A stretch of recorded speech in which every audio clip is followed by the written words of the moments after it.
तो गुरु जी की आज्ञा का पालन करें। पहली भक्ति मार्ग का प्रथम एक ये मंत्र नोट कर ले, भाई जो गुरु बचन पे डट गे रकट गे फंद 84 के।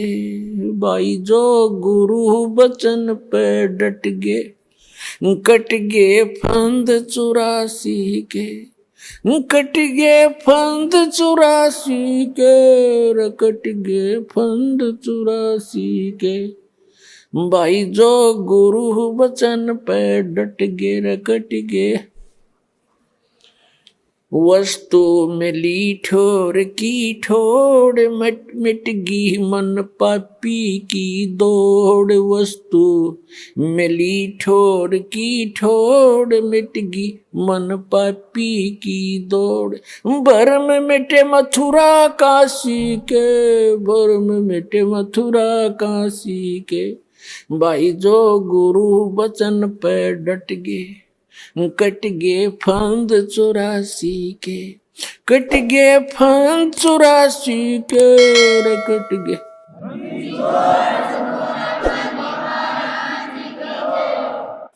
ये एक कवि का बनाया हुआ गान है। इसमें भी बहुत प्रेरणा है कि जो गुरु जी के वचन पर स्थिर हो जाते हैं, गुरु जी की आज्ञा का पालन करते हैं, उनके ये 84 लाख योनियों में दुख पाने के ये संकट समाप्त हो जाते हैं। अब गुरु जी को कैसे गुरु की आज्ञा का पालन करना है।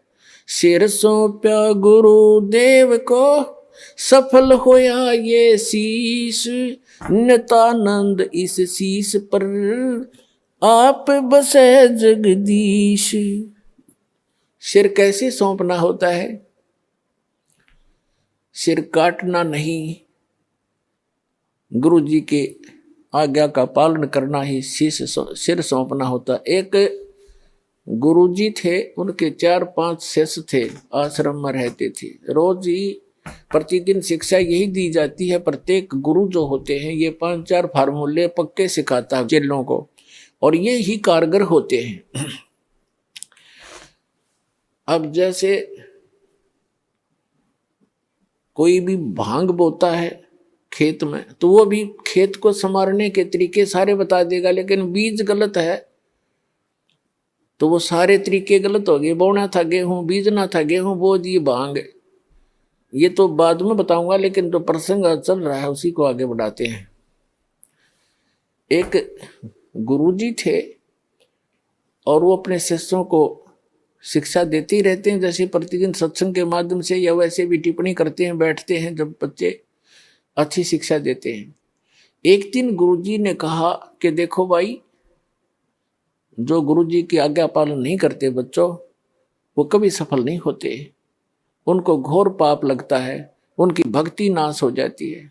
सब शिष्य बैठे हैं, गुरुजी आसन पर बैठे हैं, वो वहां बैठे बैठे सुन रहे हैं। जी गुरुजी बिल्कुल सही है।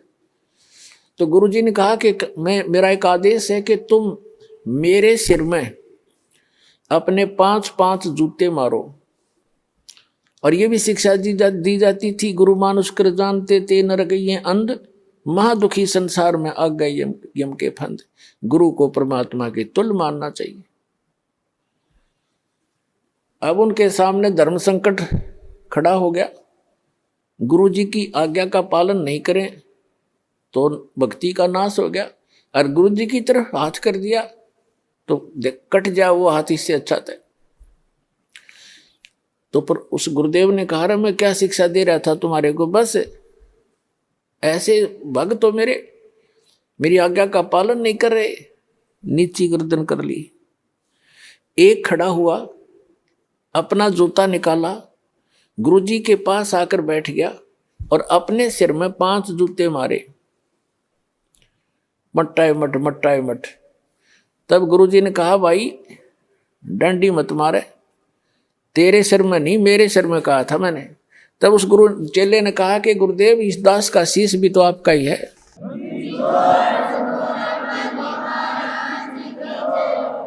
क्या इसको आप दूसरा मानते हैं? तो यहाँ गुरुजी बोल नहीं सके। तो वो यही चाहते थे कि इनको कितना विवेक है। तो पुण्यात्माओं, इस भक्ति मार्ग के अंदर गुरु जी का मुख्य अभिनय होता है और शिष्य का भी उसके साथ साथ पैरेलल इतना ही सूरवीरता से उस पर चलना होता है, तभी सफलता मिलती है।